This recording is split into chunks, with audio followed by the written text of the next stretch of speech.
Our film begins with vividly depicting the challenges of African Americans during the World War I era. The animation sequence portrays the challenges and hardships faced by African American communities during the Great Migration as they were seeking a greater and better life for themselves and for their families. And when it was World War II, many African Americans faced segregation in places like Detroit, where most of the police force was white, and there was a lot of harassment. But change was inevitable in this tense environment, and the question was not if, but when it would come. A party is being held in a speakeasy to celebrate the return of 2 GIs from the Vietnam War, and all the guests were African Americans. But their party gets interrupted by the cops due to the fact that they don't have a valid liquor license. And the cops drag out the guests out onto the streets and make a spectacle out of them, where a crowd of African Americans gather and a protest starts. As they were rounding up all the guests, one person throws a bottle at an officer, leading to a chain of events that sparks the 12th Street riots. And it was a pretty bad riot. There was a lot of looting and damages, fires. It was really bad.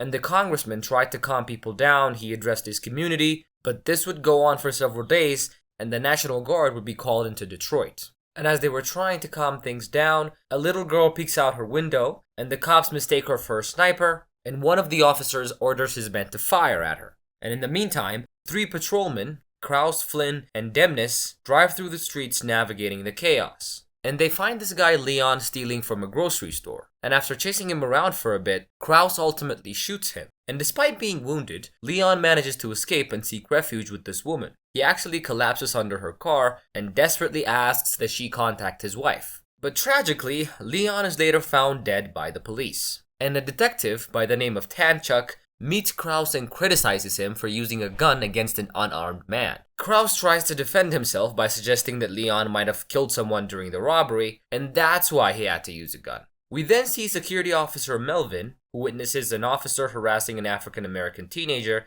and he intervenes by pretending that the boy is his nephew. He tries to escort him away, and the kid is kind of rude to Officer Melvin, and he warns the kid that if he ever tries anything, the other cops will interfere, and he's gonna end up in jail or worse. We then also see Fred, who arrives at a theater to perform with his group, but the cops intervene and tell everybody to leave because there's a riot going on outside. Fred and his group, the Dramatics, were very excited to perform, and they're pretty sad that they couldn't. And Larry, the lead singer of the Dramatics, starts singing on stage alone to an audience of just one, who is Fred.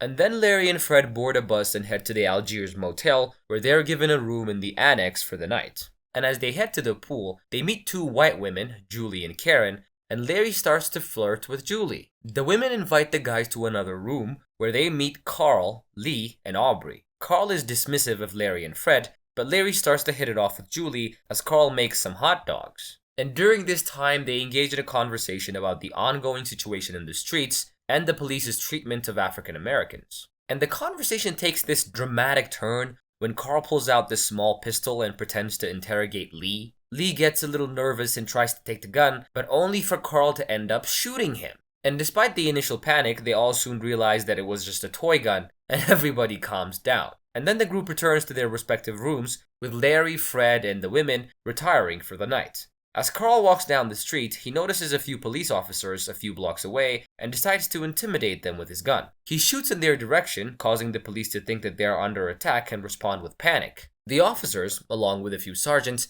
head down to the Algiers Motel where they start firing into the rooms before even entering the building. With the police closing in, Carl tries to flee but is shot by Krause before he can get away. Krause then plants a knife next to Carl's dying body and lies to the rest of the officers, claiming that Carl tried to attack him with the knife. And the patrolmen gather Larry, Fred, Aubrey, Lee, Julie, and Karen, and another man called Green, and they round him up against the wall. Krause and Flynn begin to brutally interrogate and beat the black men, trying to get them to confess as to who shot the police and where the gun is. And even though they couldn't tell him anything and they were very scared, Krause continued to beat and threaten the black men. And he takes Lee into a room, threatening to shoot him if he doesn't confess, and he scares Lee by shooting next to his head and telling him to pray and stay quiet. And as these events were unfolding, the Michigan State Police arrive at the scene. The officer in charge decides to leave the investigation to the patrolmen, and Krause and Flynn, who were in charge of the situation, bring Julie, Karen, and Green to another room for interrogations. And during the interrogations,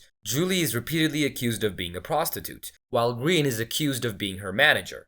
And despite Green's claims of being a veteran from the Vietnam War, showing his card as proof, Krause remains skeptical. And all of a sudden, the officers are alerted to a commotion from outside, and they see that Larry and Fred are trying to escape. However, when they approach the exit, they are met by more officers who return them to the wall. And upon their return, Krause hands over Aubrey to Demnis for a little game, not realizing that Demnis will take the situation seriously. And as Demnis was playing along, he ended up shooting Aubrey for real. And then Krause instructs Demnis to come up with this story about Aubrey reaching for his gun, and he sends Larry away with a warning to never speak of what he saw again. And when they bring in Fred, Krause shoots him twice after he refuses to comply, and Flynn finishes him off with his shotgun blast. And in the meantime, a sergeant allows Lee to escape unnoticed. And Larry, who was banged up and running, encounters another police officer who helps him into his squad car and takes him to the hospital. And Aubrey's folks get told what happened, and her father goes to identify the body. And Dismukes, named a suspect in the incident, is found at his warehouse job and brought in for questioning by two of these really bad cops, Thomas and Jones. The detectives interrogate him and suggest that he used a revolver to commit the murders, and his account of the night is a little contradictory, and he gets incarcerated temporarily. And Demnis and Phil end up confessing to Tanchuk about the events in the motel, leading Tanchuk to threaten Krause when he tries to escape. And the Dramatics group visit Larry at the hospital, where Fred's brother arrives to ask about Fred, and Larry tells him that the cops are actually responsible for his death. And Krause is interrogated by Thomas and Jones about the incident, but he's pulled out by his attorney just in time.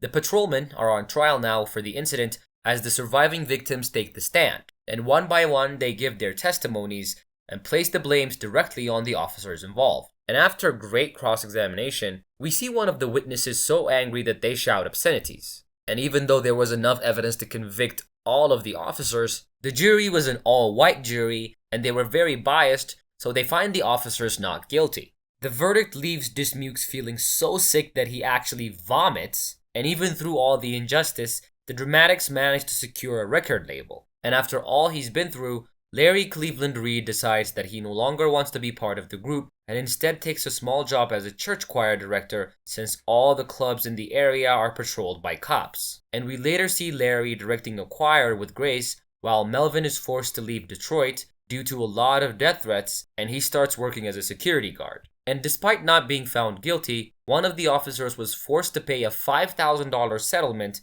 to Aubrey's family. And the family of Fred Temple sued the city of Detroit for wrongful death, but the city refused to admit guilt. And meanwhile, the gun of Carl Cooper was never found, and Julie Ann never returned to Detroit, where she now has 4 children and works as a hairdresser. And the Dramatics continued to perform to this day, but Larry Cleveland never rejoined the group and continues to work as a choir director. And that is how the movie ends.